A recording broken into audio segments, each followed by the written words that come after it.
After resistances in parallel, our next topic is Kirchhoff's laws.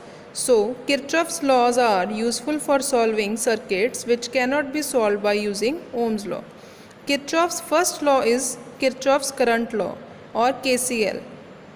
According to this law, the algebraic sum of all the currents meeting at a junction point in an electric circuit is 0, or sum of incoming currents is equal to sum of outgoing currents. We are taking here small example by drawing this network. Here is the junction point where two currents I1 and I2 are coming and two currents I3 and I4 are leaving.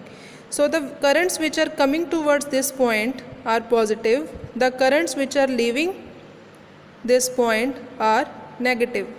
So we can write I1 plus I2 plus minus I3 plus minus I4 is equal to 0. It will become I1 plus I2 minus I3 minus I4 is equal to 0, or I1 plus I2 is equal to I3 plus I4, or we can say sum of incoming currents is equal to sum of outgoing currents. Kirchhoff's second law is Kirchhoff's voltage law, KVL. In a closed circuit, the algebraic sum of product of currents and resistances, which is voltage drop, plus the algebraic sum of all EMFs is equal to 0. Next is how to solve Kirchhoff's law. Here are some methods which we have to follow while using Kirchhoff's law. First point is mark the currents in various branches of circuit. Then choose any closed circuit. Then next is find algebraic sum of EMFs in the circuit. Last is put algebraic sum of EMFs and voltage drops equal to 0. Here I am using one example of and applying Kirchhoff's rules here. The circuit is A, B, C, D, E, F. There are two voltage sources E1 and E2. Two resistors are here, R1 and R2, and the current is flowing through these resistors. First of all, I am going to tell you that how to take the directions or signs of voltage drops and EMF.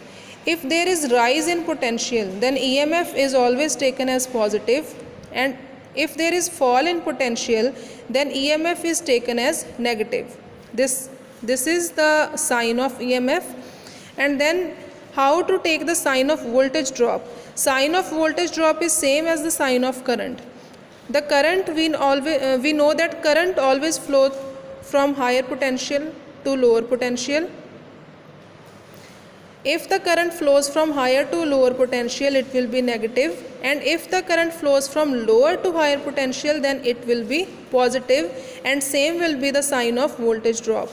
Now consider a closed circuit A, B, C, F, A. In this closed circuit, we are taking this circuit. There is one voltage source and there is one resistor, and the current which is flowing through this resistor is I1 plus I2.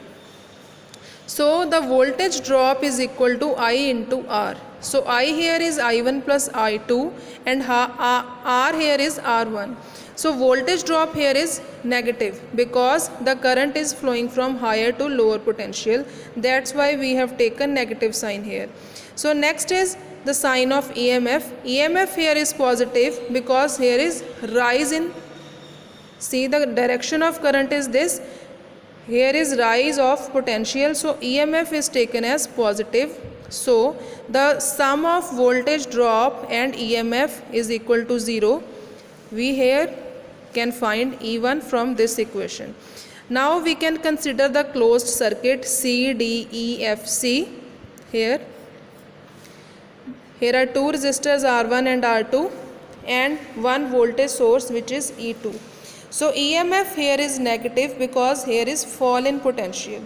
Voltage drop in this resistor is I1 plus I2 into R1 plus voltage drop in this resistor is I2 into R2. Here both the voltage drops are positive. So by solving this equation we can easily find E2. Our next topic is Thevenin's theorem. So Thevenin's theorem is used to find current flowing through the load resistor, which is RL. This is the circuit of Thevenin's theorem. How to solve this theorem? First point is, first of all, remove this load resistor from points A and B and make it an open circuit. So open circuit voltage, we name it as E Thevenin. So our first step is to solve for E Thevenin. Calculate the value of E Thevenin, that is open circuit voltage between points A and B. E Thevenin is equal to voltage drop in resistor R2. Voltage drop is I into R2. So I from Ohm's law is V over R.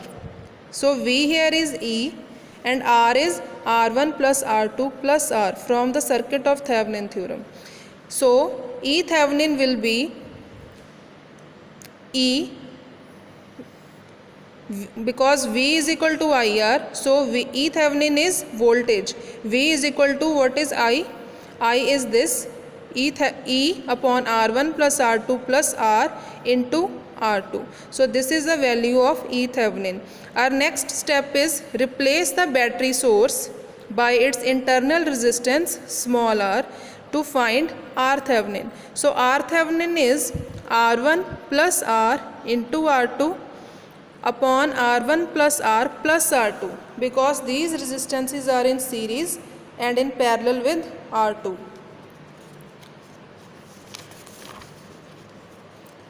Next step is replace the entire network by simple voltage source E Thevenin and internal resistance R Thevenin and connect RL back to points A and B. Now find load current which is flowing through RL. So the final circuit will be E Thevenin is voltage source, R Thevenin and RL. Load current IL is flowing through this, which we have to find. I Thevenin will be E Thevenin over R Thevenin plus RL. This is the current which flows through load resistor RL. So according to Thevenin theorem, the current flowing through resistance RL connected across two terminals of a network can be determined by considering the entire network with an equivalent circuit having single voltage source E Thevenin in series with R Thevenin.